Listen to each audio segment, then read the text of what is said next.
عملت برضو اللي في دماغها. ما أنا قلتلك إن نورة عنيدة. عنيدة جدا. على فكرة أنا عارفة نورة كويس أكتر منكم. زمان لما كانت تبقى ضعيفة في أي مادة كانت تفضل تحاول وتذاكر كتير لحد ما تبقى شاطرة، ومش بس كده، دي بتطلع الأولى على المدرسة كمان.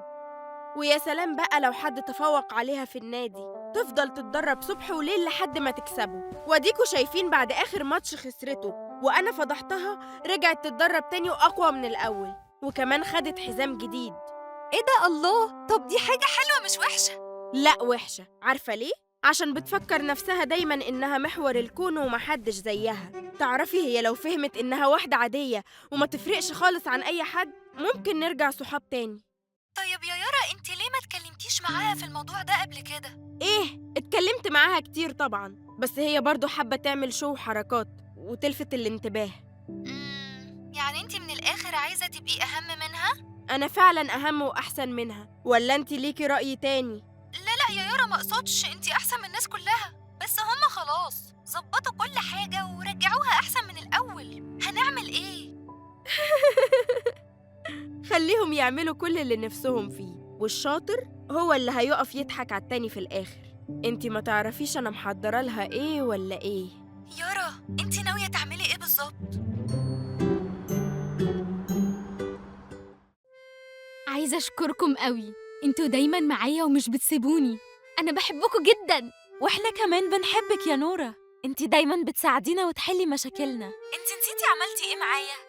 ده انتي السبب في ان انا افضل هنا جنبكم وحياتي تبقى احسن بكتير. ومش انتي بس يا جميلة، دي ساعدت تمارا كمان وأنقذت حياتها. ومروان بتحاول تحلله مشكلته دلوقتي. وأنا برضو يا نورة، انتي بتساعديني في حلمي وكتبتي معايا المشهد، وهتصوريني بكرة كمان بقى وهتشهريني.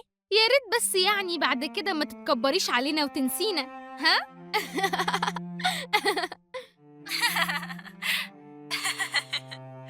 عايزين بكرة نكسر الدنيا كلنا. أسيبكوا بقى عشان تلحقوا تناموا، وأنا هعمل لايف وأنام بعدها على طول، أو ممكن يعني تتفرجوا على اللايف بتاعي وبعد كده تناموا.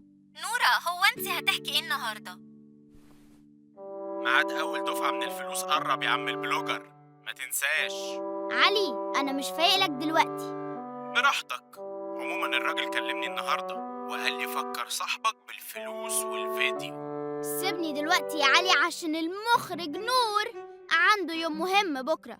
وما تقلقش يا سيدي، بعد الحفلة هتكون الفلوس مع الراجل بتاعك ده. وعايزة أقولك إن الراجل ده هيخش التاريخ من أوسع أبوابه.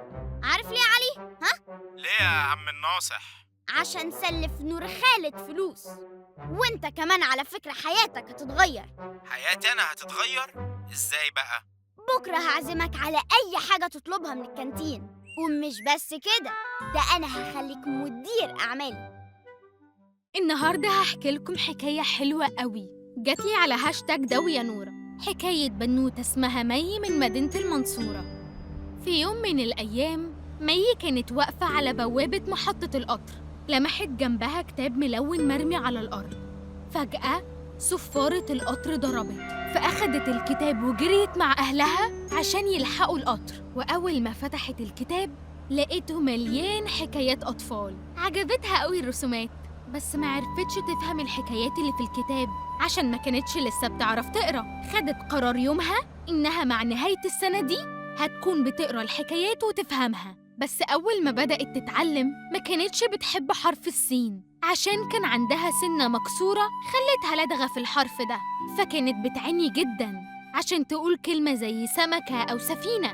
لكن مي كانت بنت شجاعة وقوية، قعدت سنة كاملة تتدرب عشان تقدر تنطق حرف السين صح، وفعلاً قدرت وعرفت تقرأ الكتاب الملون كله. ومن بنت عندها صعوبة في القراية والكتابة لبنت فازت بالمركز الأول في الشعر، وده على مستوى مدارس مدينة المنصورة. جميل قوي إن إحنا يكون عندنا حلم ونفضل وراه لحد ما نحققه، والأهم إننا ما نتعبش من المحاولات بتاعتنا. أشوفكم في حكاية جديدة من هاشتاج داوي يا نورة. مع السلامة.